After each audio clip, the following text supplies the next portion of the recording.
చెట్లల్లో కోతున్నట్టున్నావు అనుకుంటున్నా. కోతిలాగా చెట్టు మీద జామకాయ కొరుక్కొని తిందాం అనుకున్నా. కానీ చెట్టు మీద కొరకడం మంచిది కాదులేండి. అందుకోసమని ఇలా కోసి కొరికి తిందామని నిర్ణయించుకున్నాను. జామకాయ అయితే చాలా టేస్టీగా ఉంది. ఇది నేను చెట్టు నాటాను. నాటిన తర్వాత ఏమన్నా నేను తింటున్నానంటే ఇదేనమాట, ఈ జామకాయని.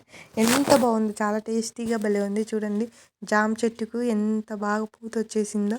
చూడ్డానికి చిన్న పూత కదా. ఒక చెట్టు జామ చెట్టు నాట కదా, ఇది రెండో చెట్టు నాట అనమాట. ఎందుకంటే మళ్ళీ దీనికి కూడా కాయలు కాస్తాయి కదా అని. ఇక్కడ ఎక్కడో చిన్న చిన్న పిందెలు చూసా, అవి కనిపించట్లేదు. వాటి కోసమనే ఎతుకులాడుతున్నాయి. ఇగో ఇవే చూడండి, ఎంత చిన్న ఎంత బాగున్నాయి జామ పిందెలు.